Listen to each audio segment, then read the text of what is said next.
Prinsip-prinsip dalam wabi-sabi mengajarkan kita untuk menerima diri sendiri sebagaimana adanya. Pada zaman sekarang, banyak dari masyarakat yang bergerak semakin cepat, kadar stres semakin meningkat, dan terobsesi dengan timbunan materi seperti perhiasan, pakaian mewah, serta jabatan mentereng.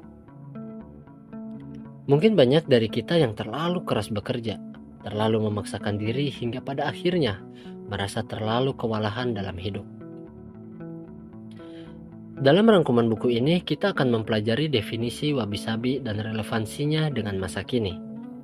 Dan terdapat 4 aspek lainnya yang dibahas, yaitu tentang penyederhanaan, hidup dengan alam, penerimaan, dan penghargaan segala momen. Hal-hal menarik yang akan kita pelajari di buku ini antara lain, apa makna wabi-sabi di masa kini? Apa saja manfaat belajar dari alam dengan melakukan mandi hutan? Mengapa kita perlu menerima ketidaksempurnaan pada diri kita? Bagaimana cara menata ulang kegagalan? Bagaimana menghargai segala momen dalam hidup kita?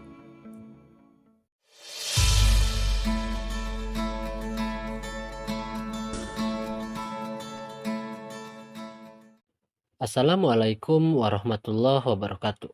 Selamat datang di Pustaka Suara. Dalam episode kali ini, saya akan membawakan ringkasan buku yang berjudul Wabi-sabi, karya penulis dari Beth Kempton. Buku ini menjelaskan tentang konsep estetika Jepang yang menawan, membantu kita melihat keindahan dalam ketidaksempurnaan, menghargai kesederhanaan, dan menerima bahwa semua hal bersifat sementara. Konsep wabi-sabi masih sangat relevan dengan kehidupan modern saat ini, yang berguna untuk menghadapi tantangan hidup dan menemukan makna di luar materialisme. Beth Kempton adalah pengusaha sekaligus penulis buku pengembangan diri. Ia mendapat gelar master di bidang bahasa Jepang. Ia pernah tinggal dan bekerja di Jepang dan terpengaruh oleh filosofinya selama lebih dari 2 dasawarsa. Kemudian ia mendapat gelar Rising Star dari majalah Spirit and Destiny. Blognya baru-baru ini disebut sebagai salah satu blog kebahagiaan terbaik di dunia. Sebelum kita lanjut, saya sangat mendorong kamu untuk membaca bukunya secara keseluruhan, supaya mendapatkan pemahaman yang lebih mendalam. Tidak lupa saya mencantumkan link bukunya di deskripsi video di bawah ini. Penerimaan terhadap ketidaksempurnaan di tengah gempuran pandangan yang menuntut kesempurnaan. Kamu hidup pada zaman di mana kamu dijejali dengan pesan-pesan bagaimana kamu harus tampil, berpakaian, makan, dan berbelanja. Tentang berapa seharusnya pendapatan kamu, siapa yang harus kamu sayangi, dan kapan kamu menikah. Barangkali banyak dari kamu yang lebih banyak menginvestasikan waktunya untuk memikirkan kehidupan orang lain, ketimbang kehidupan dirinya sendiri. Media sosial kini banyak yang beralih fungsi sebagai perbandingan diri kamu dengan orang lain. Kamu mengusik pikiran kamu dengan mengecek berapa banyak reaksi yang diberikan orang-orang yang tidak terlalu kamu kenal ketika kamu memposting foto kamu. Hingga pada akhirnya kamu lelah dan perlu berhenti sejenak, melihat sekeliling dan memutuskan apa yang benar-benar penting bagi kamu. Wabi-sabi bisa membantu kamu dan relevan dengan zaman sekarang. Wabi-sabi berakar pada gagasan berikut. Yang pertama, dunia terlihat sangat berbeda ketika kamu belajar merasakannya dari dalam hati. Yang kedua, hidup ini fana. Oleh karenanya, kesempurnaan itu mustahil, dan ketidaksempurnaan adalah hal alami yang segala sesuatu termasuk dari dalam diri kamu sendiri. Dan yang ketiga, ada keindahan dan kenyamanan luar biasa yang ditemukan dalam kesederhanaan. Wabi-sabi mempresentasikan suatu penyimpanan kearifan yang menghargai kedamaian, keharmonisan, keindahan, dan ketidaksempurnaan. Dan ini akan memperkuat ketegaran kamu dalam menghadapi penyakit zaman modern. Wabi-sabi dapat membantu kamu memutuskan mana yang benar-benar penting, terlepas dari hasrat untuk mendapat lebih banyak, lebih baik, dan lebih hebat. Dalam wabi-sabi, kamu perlu melambat dan mengizinkan diri kamu untuk lepas dari penilaian kesempurnaan yang tak berkesudahan. Sederhananya, wabi-sabi membolehkan kamu menjadi diri kamu sendiri. Hal ini dapat mendorong kamu untuk berusaha sebaik mungkin tanpa membuat diri kamu sakit dalam mengejar sesuatu ketidaksempurnaan yang sulit dijangkau. Wabi-sabi perlahan menggerakkan kamu untuk rileks, menikmati hidup, dan menyadarkan kamu bahwa keindahan bisa ditemukan di tempat-tempat yang tak terduga. Ini yang akan menjadikan setiap hari pintu menuju kebahagiaan. Rahasia wabi-sabi adalah melihat dunia, bukan dengan pikiran logis, melainkan melalui hati yang bisa merasa. Beth Campton. Alam menerima kamu sebagaimana adanya. Pengalaman wabi-sabi sering dirasakan dengan keberadaan benda-benda alam. Oleh karena itu, menghabiskan waktu di alam bisa menjadi suatu pengalaman yang dahsyat. Hal tersebut mengingatkan bahwa kamu adalah bagian dari sesuatu yang penuh keajaiban, dan kamu sekilas bisa melihat diri kamu sendiri. Hutan tak peduli seperti apa penampilan kamu. Gunung bergeming terhadap jabatan apapun. Sungai terus mengalir tanpa memikirkan bagaimana popularitas kamu. Bunga terus bermekaran, baik kamu melakukan kesalahan ataupun tidak. Seperti itulah hakikat alam yang selalu menerima kamu apa adanya. Dengan begitu, pada saat kamu pergi ke alam, kamu akan merasa diterima tanpa syarat. Obat yang diberikan hutan jauh lebih dahsyat ketimbang tren kesejahteraan kontemporer. Manusia sudah hidup di hutan sejak zaman purbakala. Alam mengalir dalam darah kamu. Ketika kamu menghabiskan waktu di hutan dan mengalami momen sadar pikiran di antara pepohonan, kamu akan merasa ditopang, didukung, dan dipindahkan. Seakan-akan kamu kembali kepada teman kamu yang akan memeluk. Pada zaman modern seperti kamu menghabiskan terlalu banyak waktu di dalam kotak bernama rumah, mobil, dan kantor. Keluarlah dari kotak itu dan mendekatlah kepada alam luar yang liar untuk menajamkan panca indera dan mengingatkan kamu betapa berharganya kehidupan. Kamu butuh kicau burung dan langit luas untuk mengingatkan bahwa kamu adalah bagian dari alam. Ada beberapa tips ketika melakukan mandi hutan di antara pepohonan dekat kamu. Tips yang pertama, jalan pelan-pelan. Fokus pada saat ini dan masukkan ponsel di saku kamu. Yang kedua, gunakan seluruh panca indera untuk mengeksplorasi lingkungan. Dengarkan segala suara yang hadir. Sentuh segala sesuatu. Tarik nafas dalam-dalam dan pandangi langit. Yang ketiga, habiskan beberapa saat dalam kesunyian. Yang keempat, lepas sepatu dan rasakan tanah atau celupkan ujung kaki ke sungai. Dan yang kelima, perhatikan bagaimana perasaan kamu ketika berada dalam pelukan hutan, dan renungkanlah pertanyaan-pertanyaan filosofis ke diri kamu. Alam merupakan tempat berbagai keajaiban, pertumbuhan yang rumit, kecantikan yang hanya sejenak datang dan menghilang. Ini mengingatkan kamu bahwa hidup ini sementara. Irama alam menyadarkan kamu untuk mendengarkan irama alami diri kamu sendiri, sehingga kamu tahu kapan harus bergerak dan kapan harus rileks. Ketika terjadi hal yang sulit, penerimaan adalah sahabat terbaik. Salah satu ajaran inti wabi-sabi adalah penerimaan terhadap sifat sejati kehidupan. Semuanya tidak abadi, tidak sempurna, dan tidak utuh. Cara hidup yang lebih autentik adalah kehidupan tidak sempurna, yang lebih kuat, anggun, dan berharga. Wabi-sabi mengajarkan bahwa kesementaraan dinamis adalah kondisi alami semua benda. Perubahan itu tidak dapat terhindarkan. Oleh karenanya, berpegang pada masa lalu itu tak ada gunanya dan hanya membuat stres.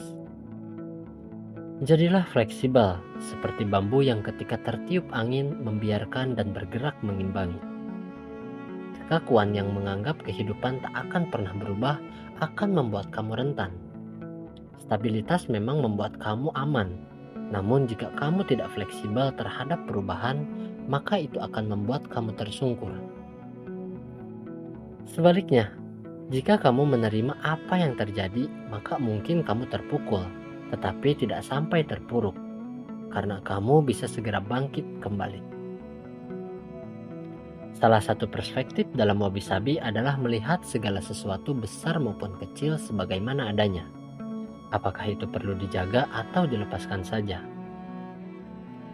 Penerimaan pada hal sulit bukan berarti cerita akan berakhir seperti itu, dan membiarkan perilaku tak pantas ini juga bukan bersifat pasif, melainkan aktif.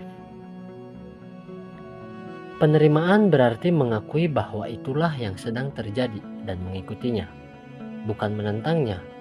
Kalau hal itu penting, sebesar itulah pentingnya, dan itu adalah awal dari yang akan datang, dan itu yang akan kamu lakukan selanjutnya. Dengan kata lain, disitulah kamu berada. Vas bunga pecah, perkawinan hancur, usaha mengalami kesulitan, anak kamu kesal, kamu ditolak lagi, dan berbagai kepahitan hidup lainnya. Apa yang terjadi, itulah yang ada pada saat itu. Kamu tidak boleh mengabaikan apa yang sedang terjadi, tetapi juga tak perlu membesar-besarkannya. Kamu perlu menjalani itu dan mengakuinya. Lalu lepaskan ikatan yang ada. Belajarlah pasrah dalam kesulitan dan menerima bahwa hal itu akan datang dan pergi.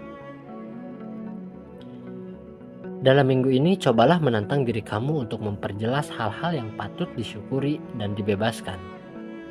Coba membebaskan ekspektasi terhadap segala sesuatu yang belum terjadi. Tetaplah terbuka dan buat ruang untuk keajaiban-keajaiban kecil. Cobalah untuk tidak mengendalikan apapun, tanpa merasa stres ketika ada hal-hal yang tak berjalan sesuai perkiraan. Lakukan perlahan-lahan, dan karena kalau kamu mengejar kesempurnaan, hidup kamu akan terasa semakin cepat. Kesempurnaan hanyalah mitos. Kita adalah ketidaksempurnaan yang sempurna, sebagaimana adanya. Beth Hampton. Jangan takut dengan kegagalan, karena ada berbagai cara untuk menghadapinya. Dalam wabi-sabi ada 3 kerangka dalam memandang kegagalan, yaitu kegagalan membangun ketegaran dan membantu kamu bertumbuh dengan berbagai cara.